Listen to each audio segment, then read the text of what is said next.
받는 자보다 주는 자가 복이 있다. 이런 말씀이 있습니다. 특별히 선물 같은 경우는 그렇습니다. 사람들이 선물을 줄 때 우리나라 사람들은 상대방을 생각하고 주는데 그냥 그렇게 생각하지 말고 내 형편 따라 주는 것도 좋을 것 같습니다. 우리 유치부 아이들 생각하면 늘 초콜릿 가게를 제가 잘 못 지나가고 사다가 줍니다.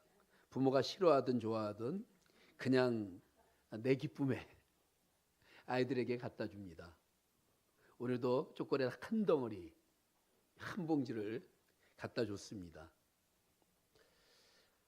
주는 자가 받는 자보다 복이 있다. 하나님이 우리에게 주시는 선물, 하나님께서 우리에게 선물을 주시면서 기뻐하실 것이다. 이런 생각을 갖습니다. 하나님은 우리들에게 수많은 선물을 주셨습니다. 가장 큰 선물은 예수 믿고 구원받아 하나님의 자녀가 되는 것이죠. 에베소 2장 7절 8절에 보면 그 은혜로 인하여 믿음으로 말미암아 구원을 얻었나니 이것이 너희에게서 난 것이 아니요 하나님의 선물이라.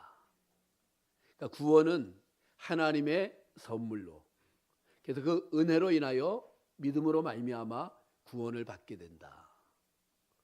우리가 사는 이 지구도 하나님이 주신 선물입니다.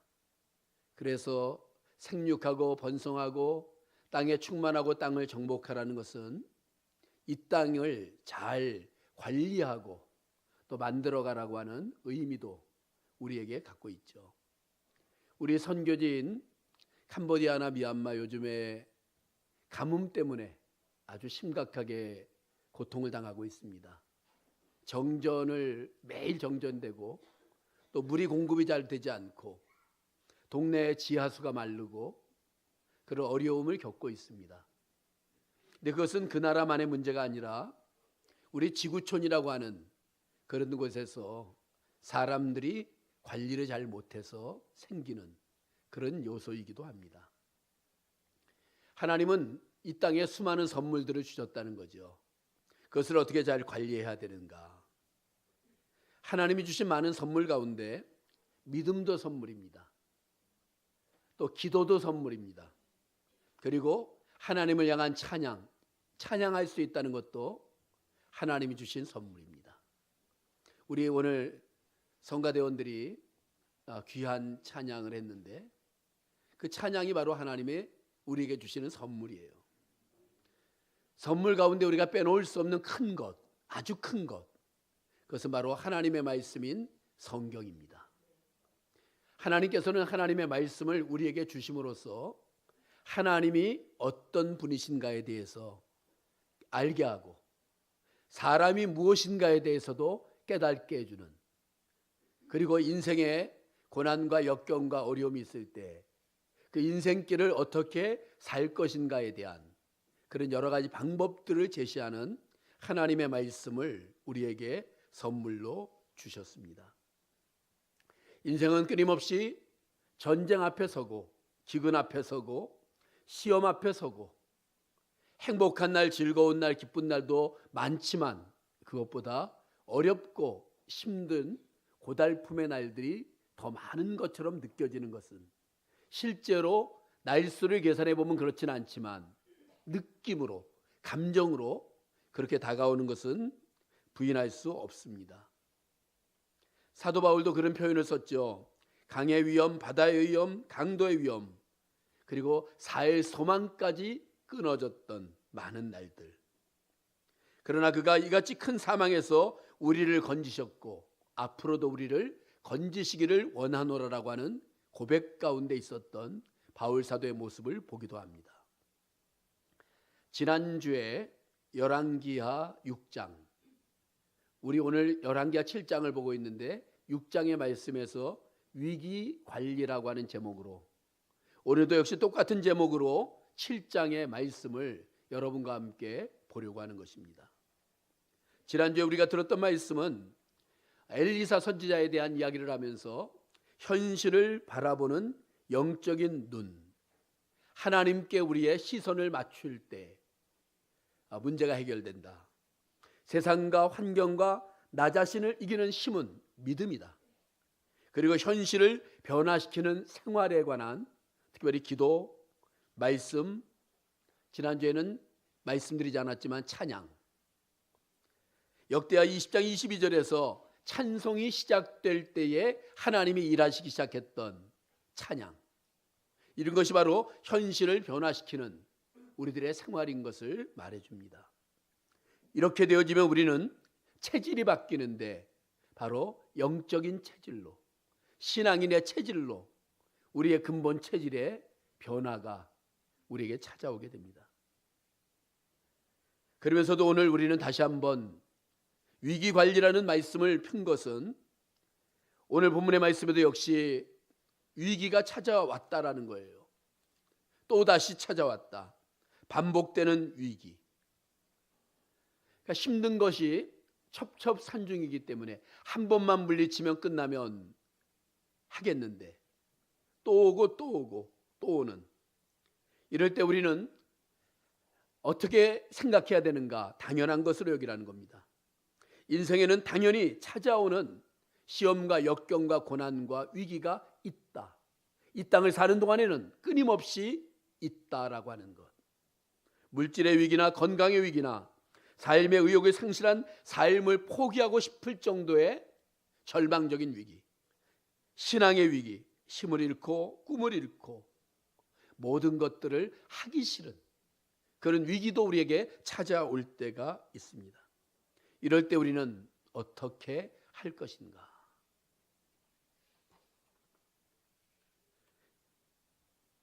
지난주에 보았던 말씀 가운데 마지막 구절에 아람 군사의 부대가 다시는 이스라엘 땅에 들어오지 않았다고 했는데 오늘 바로 또 쳐들어왔어요. 시간이 좀 있었다는 거죠. 한참 동안 이스라엘에게 공격을 멈추었던 아람 나라가 전열을 정비하고 다시 공격해 왔습니다. 아람왕 베나다시 복수하러 다시 쳐들어온 것이죠. 우리는 여기에서 영적인 것이나 세상적인 것이나 동일함을 느낄 때가 있어요. 그 동일함이 무엇인가? 적은 반드시 다시 공격한다. 그것이 우리에게 동일한 거예요. 적은 반드시 우리를 공격한다. 저는 어렸을 때 고무줄 놀이를 하지 않았지만 여자아이들이 고무줄 놀이 할 때 보면 소련, 그 다음에 미국, 중국, 일본 다 믿지 말라고 하는 그런 고무줄 놀이 하는 것을 많이 들었습니다. 맞는 것 같아요. 강한 나라들은 약한 나라를 언제나 돌봐주는 것이 아니라 공격하게 돼 있고 점령하고 싶고 이기고 싶고 굴복시키고 싶고, 그것이 바로 하나의 인생과 나라의 본질입니다. 이들이 사마리아 성을 포위했어요. 그리고서 완벽하게 포위한 다음에 식량과 모든 것들을 차단했어요. 경제 제재죠. 고립작전이죠. 최근에 미국이 북한을 이렇게 고립시키는 것 같은, 뭔가 빈틈없이 해야 되는데 사실은 미국이 하는 데는 빈틈이 생겼죠. 중국이라고 하는 옆에 붙어있던 나라, 그리고서 공식적으로는 보내지 않아도 밀수출이 얼마나 가능한 그런 나라가 옆에 있죠. 북한이 요즘에 좀 어려워졌어요. 한참 동안 옛날에 200만 명이 굶어 죽었던 1995년에서 2005년까지, 그리고 다시 10년 정도 풍년이 들었어요. 그 풍년은 그냥 넉넉한 게 아니라 겨우 먹고 살 만한, 그런데 작년에 아주 심각한 흉년이 들었어요. 금년에는 많이 어렵습니다. 그래서 저희가 북한 선교회를 하고 있는데 끊임없이 팩스 같은 것이 오기도 하고 연락이 와요. 식량 좀 갖다 줘라, 도와달라.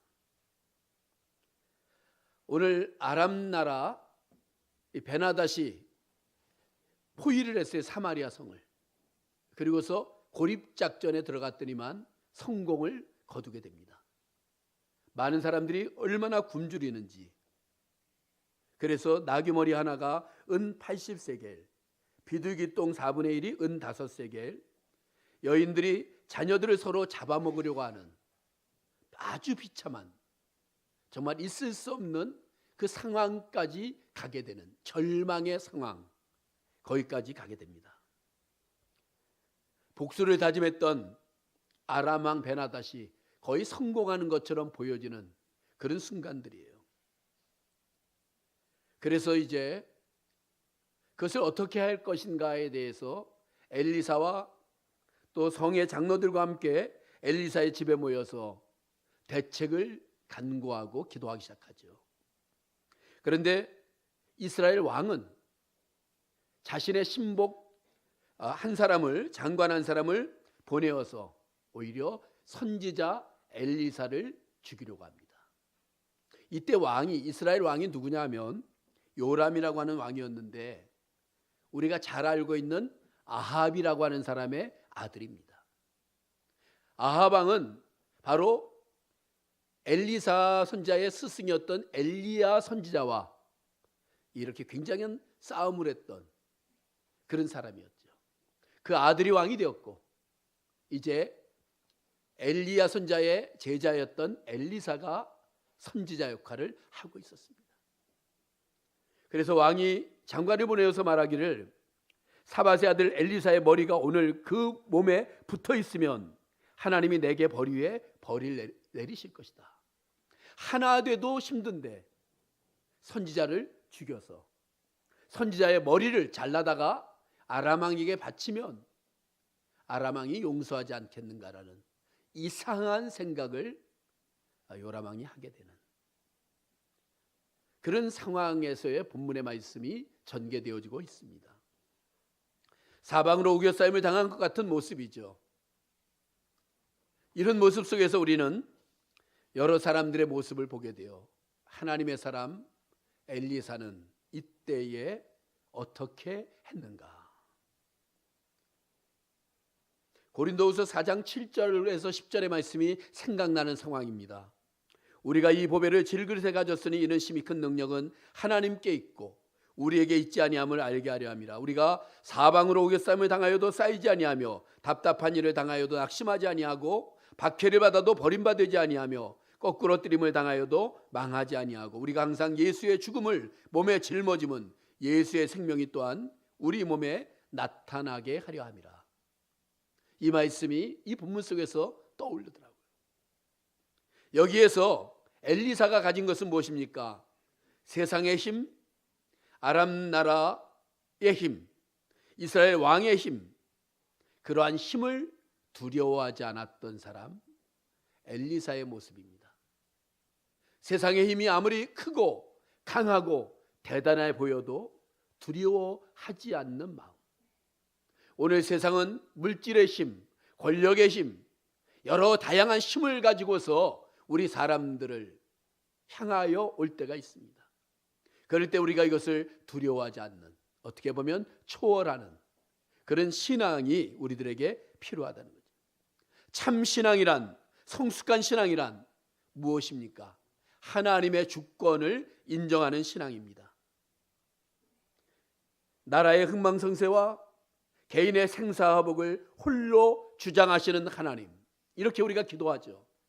이 기도가 우리의 신앙 고백이어야 하는 거예요. 신앙 고백이에요. 우리가 이제 한 주 지나면 특별 새벽기도 부흥회를 48번째 특별 새벽기도 부흥회를 또 합니다. 이번에 우리의 제목이 뭐냐면 이렇게 고백하라. 오늘 우리는 이 나라의 흥망성쇠와 내 개인의 생사화복을 홀로 주장하시는 분이 하나님이시다라는 것을 고백할 수 있는 그런 사람들이 되어야 된다는 거예요.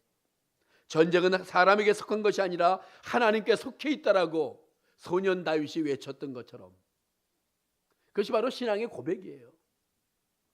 신앙 고백이라는 것은 주는 그리스도시요 살아계신 하나님의 아들이십니다라는 것만이 고백이 아니라 전쟁 앞에서 전쟁은 하나님께 속해 있다고 외치는 것이 신앙 고백이고 사방으로 우겨싸임을 당하여도 쌓이지 않는다라고 말하는 것이 신앙 고백이고 우리 개인의 생사화복을 하나님의 손에 달려있다라고 믿고 고백하는 것이 바로 신앙의 고백이지요.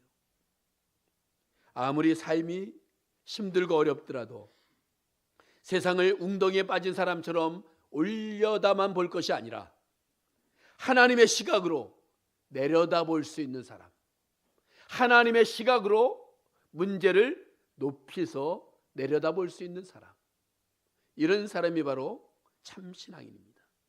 그렇게 보면 하나님의 주권과 하나님의 섭리를 보게 됩니다. 어떤 환경에서도 요동치 않고 담대함을 가질 수 있게 되어집니다. 지금 엘리사가 당하는 위험은 죽음이에요.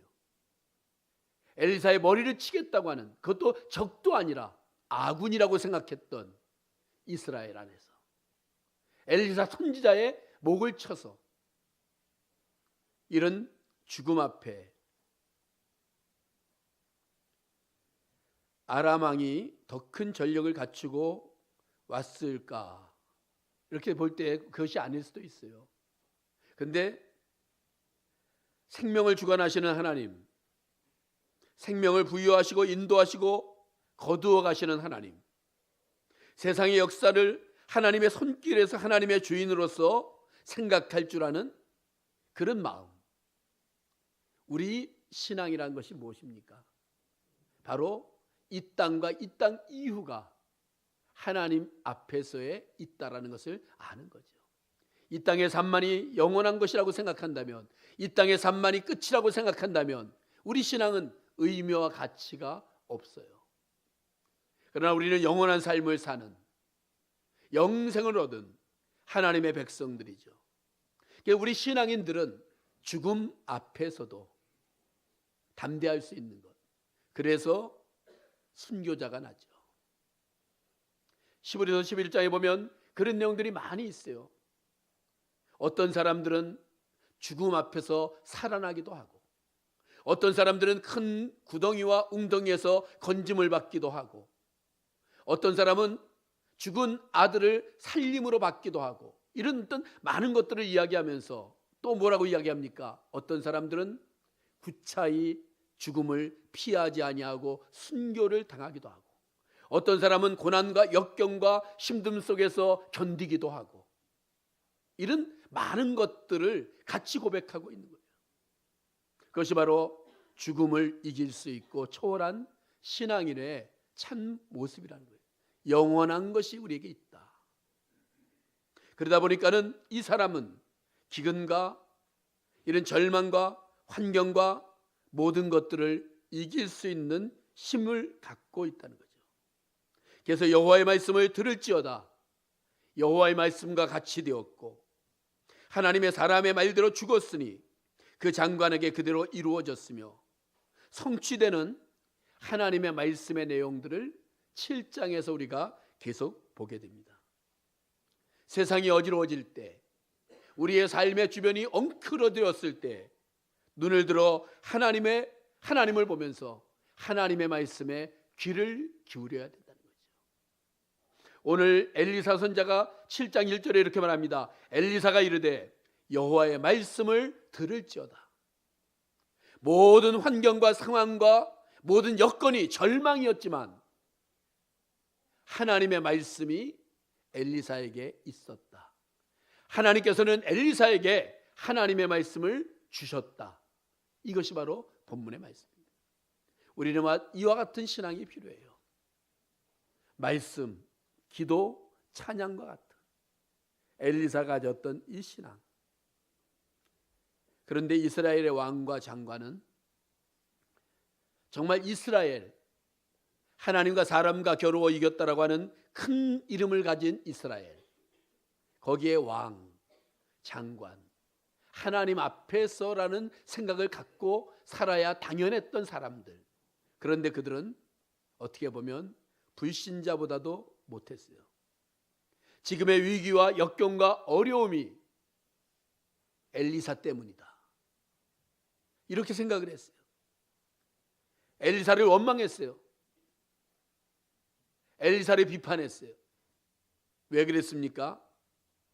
그들의 마음속에 하나님이 안 보이고 그들의 마음속에 믿음이 없었기 때문이에요. 믿음은 단순해야 돼요. 어떻게 보면 티 없이 순수해야 됩니다. 신앙의 순도를 높이는 일에 우리가 주력해야 됩니다. 이것은 말씀의 절대 권위를 인정하고 순복하는 데서 시작되어지는 거예요. 사람들은 금만 이게 몇 프로짜리야? 90%야? 99%야? 이것만 따지지 말고 내 신앙은 순도가 얼마나 높은가 생각해야 돼요. 오늘 7장 1절에서 엘리사가 말합니다. 여호와의 말씀을 들을지어다. 여호와께서 이르시되 내일 이맘때 사마리아 성문에서 고운 밀가루 한 쌀을 한 세겔로 매매하고 보리 두 수알을 한 세겔로 매매하리라 하셨느니라. 이 말이 무슨 말입니까? 정상 가격으로 돌아올 것이다. 아니, 세일 가격으로 돌아올 것이다. 지금 완전히 절망의 환경 속에서 파는 거에 100분의 1, 1000분의 1 가격으로 떨어질 것이다. 이렇게 하나님의 말씀을 전하고 있어요. 여호와의 말씀을 들을지어다라고 하면서 이렇게 이야기를 했는데 장관이 뭐라고 표현하냐면 그때 왕이 그의 손에 의지하는 자 곧 한 장관이 왕이 의지하는 장관이에요. 대단한 사람이었던 것 같아요. 하나님의 사람에게 대답하여 이르되 여호와께서 하늘에 창을 내신들 어찌 이런 일이 있으리오. 하늘에 창을 내신들 어찌 이런 일이 기적이 일어나도 이것은 안 된다. 하늘에 창을 내어도 안 된다라고 그렇게 표현을 하고 있어요. 어떻게 보면 그 불신이 얼마나 큰지. 다른 사람도 아니라 이스라엘의 장관이에요. 하나님의 백성들의 어떻게 보면 우두머리 쪽이에요. 이런 사람이 현실주의자죠. 눈앞에 보이는 것만 보여요. 오늘 성도들도 너무 현실적인 사람들이 많아요. 지나칠 정도로 계산적이며 타산적일 때가 많아요. 우리 물론 계산하고 살아야죠. 현실적으로 살아야죠. 그렇지만 땅의 셈법으로만 살면 안 돼요. 우리에게는 근본적으로 하늘의 셈법이 존재해야 돼요. 하나님의 방법으로 하나님의 눈으로 세어볼 수 있는 하늘의 셈법이 있어요. 땅의 셈법으로만 사는 것이 아니라 더하기 빼기 곱하기 나누기만이 우리의 셈의 전부가 아니에요. 머리 좋고 영리한 사람은 미분 적분까지 다 동원해서 인생을 살려고 하지만 그게 아니에요. 하늘의 셈법이 있어요. 이 세상의 전자계산기로 슈퍼컴퓨터로도 계산할 수 없는 하늘의 셈법. 거기에다 하나님께서는 메네메네 데겔 우바르신이라고 하는 하나님의 저울도 갖고 계세요. 하나님의 저울에 달아보았더니만 모자랐다라고 하는 하나님의 저울도 있다는 거예요. 많은 사람들이 이렇게 말하죠. 하나님은 하나님이고 현실은 현실이다. 신앙은 신앙이고 현실은 현실이다. 이러한 이중적인 신앙 태도는 성도의 영적 성장과 축복을 가로막습니다. 오늘 이 사람에게는 회의론자지요. 하나님께서 여호와께서 하늘에 창을 내신들 어찌 이런 일이 있으리요. 하나님의 사람이 하나님의 말씀을 가지고 이야기했는데 그것을 외면하는 그 모습을 보게 됩니다. 저는 이 말씀을 보면서 사도행전 27장에 유라굴로 광풍 앞에 섰던 사도 바울이 생각납니다. 그는 사일소망까지 끊어졌던 많은 사람들에게 이렇게 말하죠. 나의 섬기는 하나님의 사자가 어젯밤에 내 곁에 서셨다. 그리고 나에게 말씀하셨다. 여러분이여 안심하라. 어젯밤에 나의 섬기는 사자가 하나님의 사자가 내 곁에 서셨고 나에게 말씀하셨다. 나는 하나님께서 말씀하신 그대로 되리라고 그 하나님을 믿노라라고 했던 사도 바울의 고백처럼 오늘 엘리사가 이런 말을 했다면 이 장관도 이스라엘 왕도 믿어줘야 되는데 믿지 못했다는 거예요. 이 사람은 하나님의 말씀의 성취는 보았지만 먹지는 못했어요. 성문을 지키다가 성문에서 백성들에게 밟혀서 비참하게 죽죠. 또 한 사람의 이야기를 해보려고 합니다. 4명의 나병 환자들, 3절 이하에 나오죠. 나병 환자, 문둥병자들. 그 당시에 문둥병에 걸리거나 나병이 걸리는 사람들은 성문 밖에 나가서 들판에서 가정과 사회와 모든 것들에 격리된 채로 비참하게 살게 되었어요. 성문에 있는 사람들도 굶주려 죽는데 이 사람들은 먹을 것이 더 없었죠. 병든 몸, 굶주린 육체, 버림받은 인생, 죽기만을 기다리며 절망에 빠져있던 이 사람들, 이렇게 말하죠. 우리가 이렇게 죽으나 저렇게 죽으나 한번 아람 군대에게로 가서 행복해보고 그냥 먹고나 죽자. 그냥 죽으면 죽겠지. 어떻게 보면 죽으면 죽으리라고 하는 마음으로 아람 군대에 있는 쪽으로 갔어요. 갔더니만 텅 비었어요. 아람 군사들이 다 도망했어요. 갑자기 도망하느냐고 모든 것들을 놓고 가버렸어요. 그들이 포위하면서 준비됐던 군량미나 많은 것들을 다 놓고 가버렸어요. 무슨 일이 벌어졌습니까? 6절 이하에 보면 주께서 아람 군대로 병기 소리와 말소리와 큰 군대의 소리를 듣게 하셨으므로 아람 사람이 서로 말하기를 이스라엘 왕이 우리를 치료하여 햇사람의 왕들과 애굽 왕들에게 값을 주고 그들을 우리에게 오게 하였다 하고 해질 무렵에 일어나서 도망하되 그 장막과 말과 나귀를 버리고 진영을 그대로 두고 목숨을 위하여 도망하였습니다. 이스라엘 왕은 살고 싶어서 엘리사의 목을 치려고 했는데 반대로 아람 사람들은 이스라엘 왕이 햇사람들과 애굽 사람들에게 도움을 요청해서 몰려들었구나, 도망가자라고 도망했던 그 모습을 우리가 보게 돼요. 어떻게 보면 이 4명의 문둥병자들이 그것을 봤죠. 그러고서 거기서 많은 것들을 갖습니다. 수지 맞은 거예요. 엄청나게. 근데 이 사람들이 이렇게 말합니다. 그런데 우리가 여기서 우리만 잘 먹고 우리만 소유하고 우리만 부자 되면 하나님께서 우리에게 벌 위에 벌을 내리시지 않겠냐. 이 아름다운 소식을 성문 안에 전하자. 아름다운 소식을 전했어요. 사람들에게 버림받았었고 외면받았었고 사람들이 자기들을 마치 저주받은 사람들처럼 여겼던 그런 사람들을 향해서 아름다운 소식을 전했던 사람들. 그 사람들이 바로 이 4명의 나병 환자들이었어요. 잠잠하면 안 된다. 기다릴 수 없다. 지금 가서 전하자라고 하는 아름다운 소식을 전했던 사람들의 모습을 우리가 보게 됩니다. 사람들의 말이 이런 말이 있어요. 가만히 있으면 중간은 간다. 그래서 가만히 있고 싶어요. 우리는 어떤 일이 있어도 그쵸, 내가 남에게 해만 안 끼치면 되지 라고 생각할 때가 있어요. 그런데 성경은 우리들에게 아름다운 소식을 가졌으면 전해야 된다는 거예요. 아름다운 소식을 알았으면 알려야 된다는 거예요. 전하고 알려야 된다. 그것이 바로 우리 성경이 우리에게 말씀하시는 내용이고 이 4명의 나병 환자들은 그 일을 했습니다. 지난주 이번 주 위기관리라고 하는 제목으로 말씀의 제목을 정했어요. 이것은 마치 위기가 찾아올 거라고 말하는 것이 아니에요. 유비무환이라는 것이 있죠.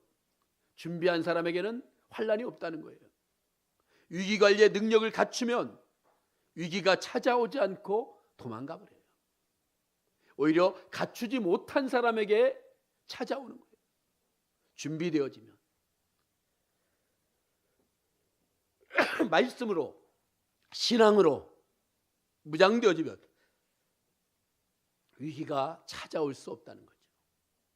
엘리사처럼 세상의 힘보다 하나님의 힘이 훨씬 더 크다는 것을 알고 죽음도 두려워하지 않고 절망을 이길 수 있는 그런 엘리사와 같은 마음, 이스라엘 왕이나 장관과 같지 않는 불신주의자, 현실주의라 회의론자였던 이들의 모습이 아닌 오히려 삶을 개척했던 4명의 나병 환자들처럼 절망을 이기고 적극적인 삶을 살고 아름다운 소식을 전했던 이 사람들처럼 사랑하는 성도 여러분, 엘리사처럼 생각하고 엘리사처럼 믿고 엘리사처럼 살아가자는 거예요.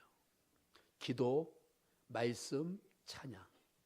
특별히 찬양이 시작할 때에 하나님은 일하기 시작한다. 찬양하세요. 일주일에는 우리는 특별 새벽 기도회를 하죠. 기도할 겁니다. 이번 한 주간은 기도보다 찬양을 좀 많이 하세요. 찬양을 많이 듣고 찬양을 많이 하고 그냥 입에서 찬양이 흘러나와야 돼요. 쿡 찌르면 나오는 게 찬양이어야지 쿡 찌르면 나오는 것이 유행가면 안 돼요. 쿡 찌르면 찬양이 나와야 돼요. 특별히 성가대원들 주일날 연습하고 찬양하고 그랬는데 평상시에는 쿡 찌르면 유행가만 막 나온다. 그러면 안 되죠.